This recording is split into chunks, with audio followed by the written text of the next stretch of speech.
मसरूफियात के बावजूद सना फ़खर फैमिली के साथ भी क्वालिटी टाइम गुजारती है।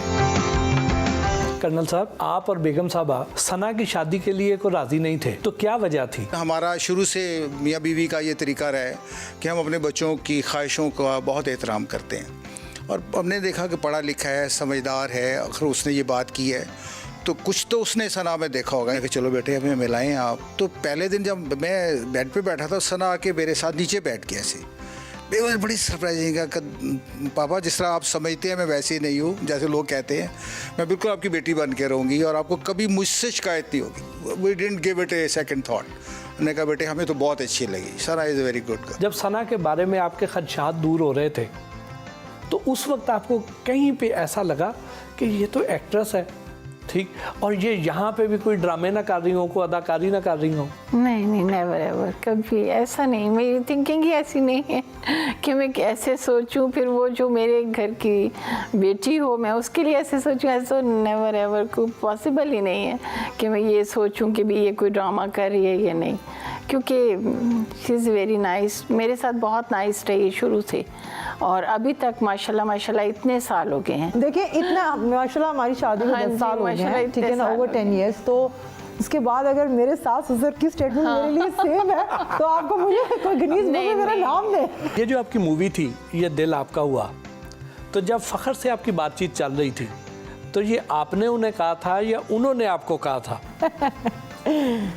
देखें दोनों कहते हैं तभी बात आगे बढ़ती है। पहल किसने की थी? ऑब्वियसली फ़खर। मैं इतनी कॉन्फिडेंट नहीं थी ऑनेस्टली, जितना मर्जी मैं स्क्रीन पे कितना भी एक्ट्रेस रही हूँ इतना, और मैंने मतलब मेरा काम ही कॉन्फिडेंस का है एक्टिंग, लेकिन मेरे में इतना कॉन्फिडेंस नहीं था, उसमें ज़्यादा है मुझसे।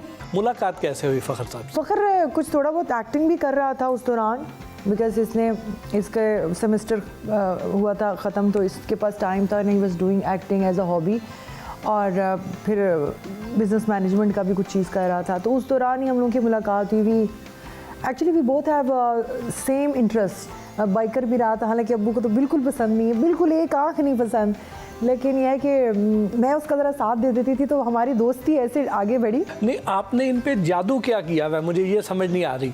इतना हाउसवाइफ जो हैं वो भी अपने सास ससुर को इतना खुश नहीं रखा होता जितना आपने रखा हुआ है। हाँ, ये वाकई आपने वाकई जादू है ना? वाकई उस बाबे का मैं नाम नहीं बताऊंगी जिस बाबे का तावीज़ मैंने अपने साथ ससुर पे किया, उस बाबे का मैं किसी को नाम नहीं बताऊंगी। नहीं बता दे, बहुत सौ का भला हो जाएगा। नहीं, इसमें एक्चुअली इनकी अपनी एक हैबिट का भी दखल है। ये फुल ऑफ ग्लैमर है, मतलब आए तो बस लाइव समझे ज़िंदगी आ गई हमारे घर में। आप ये पापा ये क्या है, इसको हटा दें, इसको ये हमने पूरा आधा घर तोड़ दिया इनकी वजह से। जब आती हूँ तो मैं कहती हूँ नहीं आपने ऐसे किया ना, पता है ऐसे कर लेते, अच्छा वो कैसे, या इन्होंने कोई चीज़, जैसे इनको विंटेज फर्नीचर का बहुत शौक है या इस तरह की चीज़ों का, तो मैं पूछती हूँ अच्छा यार इसको अगर ऐसे कर लूँ मैं अपना, तो अगर आप, अच्छा फिर ये भी होता है कई दफ़ा मैं कहती हूँ मम्मा आपका दिल भर जाए तो आपने मुझे दे देना है तो ये भी चलता रहता है हमारे आपस में ना। क्या आपने कभी सोचा था कि आपको इतनी मल्टी टैलेंटेड बहू मिलेगी? ऐसा मैंने कभी ऐसा तो नहीं सोचा था, लेकिन ये मैं ज़रूर चाहती थी जो भी हो अच्छी हो, नाइस हो, just like my daughter behave करे मेरे साथ, और दूसरी बात ये कि मेरी रिस्पेक्ट करे। सना मुझे बहुत अच्छी लगती है, सबसे बड़ी बात इसकी अच्छी है कि इतनी रिस्पेक्ट देती है। अगर हम जाते हैं कराची, इसने एक एक चीज़ तमाम लोगों को बताई थे, मामा ये खाएंगी, पापा ये खाएंगे, मामा ऐसे रहेंगी, तुमने ये करना है, इस वक्त ये होगा ये होगा। थोड़ा सा भी इसके पास टाइम होता है ना तो वो हमारे साथ बैठ के गपशप कर रही होती है। जितना ज़्यादा आपका हेक्टिक शेड्यूल होता है, आप रिश्तों में तवाज़न कैसे बरकरार रखती हैं? आपके सास ससुर भी खुश हैं, आपके बच्चे भी खुश हैं। आप किसी भी चीज़ को वैल्यू देंगे ना वो बेहतर होगी, और नहीं देंगे तो ख़राब होगी, चाहे वो फिर आपकी अपनी बॉडी शेप हो, चाहे आपकी सेहत हो, चाहे वो आपके रिश्ते हों। सो व्हाट आई बिलीव, आपको थोड़ी सी एफ़र्ट करनी पड़ती है। Effort in the sense time दें, रिस्पेक्ट दें, लव दें, इन रिटर्न मिलेगा। मुझे लगता है कि लोग सिर्फ एक्सपेक्ट करते हैं तब काम ख़राब होता है। एक्सपेक्टेशन होनी चाहिए लेकिन पहले आप दें, दें इन द सेंस टाइम दें, रिस्पेक्ट दें। मुझे याद है अच्छी तरह मैं शलवार कमीज ज़रा कम पहनती हूँ नॉर्मल लाइफ में, मेरी मामा को बहुत पसंद है। मेरे लिए 12-12 14-14 सूट बनवाती थी और मैं ना फ़ख्र के कान में कहती थी ये इतने सारे पहनेगा कौन तो वो कहते हैं मेरी अम्मी को पसंद है। मैं उनके मुंह में भी कह रही हूँ कोई बात नहीं चले। तो मैं कहती फिर मैंने मामा से कहा, क्योंकि मैंने कहा इतने पैसे आप जो ज़ाया करिए, आप मुझे कैश दे दें। आप जब कहीं शूट पे गई होती हैं तो उसमें बच्चों को भी साथ लेके जाती हैं, तो अगर बच्चों को साथ लेके गई हो और वहाँ पे इन्होंने आपको वहाँ पे एक्टिंग करते देख के कोई ऐसी कोई बात की हो? अभी रिसेंटली मैं एक शो के लिए कहीं गई थी, इंग्लैंड गई हुई थी, तो वहाँ पर मेरे कुछ शूट्स थे, कुछ मॉडलिंग के कुछ असाइनमेंट्स थे, तो मैंने बहुत ग्लैमरस आउटफिट पहना हुआ है और मेरा बेटा मेरे साथ था, बड़ा कुछ स्टाइल लो बन के यूँ करके पोज करनी, तो पीछे से वो मुझे एक्चुअली मैं उसको बिठा के आई तो वो वहाँ से पीछे से आवाज़ है मामा, और मैं ऐसे पोज बुला के क्या कहा एक सेकेंड क्या हुआ तो वो बड़ा हिलेरियस होता है sometime, but it's okay, it's natural. शादी के बाद आपने जो शोहरत समेटी उसका क्रेडिट किसको देती हैं? They never judge me on my work. हाँ। They never even इन्होंने मुझे ये नहीं कहा अरे उसने तो डांस किया था अब तो ये हमारी बहू नहीं होगी, ओ इसने तो ये किया था, that was my work, that was not me, that's my profession. Exactly. और मैं अपने प्रोफेशन में जब पहले भी थी और आज भी हर काम में अच्छे बुरे तो ऑफिस में भी लोग हैं, मेरे काम में सिर्फ थोड़ी है। मैं ये आज कॉन्फिडेंस के साथ उनके सामने भी बैठ के बात जो कर रही हूँ इसलिए कर रही हूँ कि ये कॉन्फिडेंस इन्होंने मुझे दिया, ये मैं पीछे से नहीं लेके आई थी, मैं तो पहले बात ही नहीं करती थी शायद, और मेरे भी यही माइंड सेट था कि लोग ऐसे ही सोचते हैं। इवन वो कितने डरे हुए थे, मैं उनसे ज़्यादा डरी हुई थी। कर्नल साहब, आपके बारे में तो पता चला है कि आप गाते भी बहुत अच्छा हैं, हारमोनियम भी बहुत अच्छा बजा लेते हैं, बल्कि सना भी आपका साथ देती है।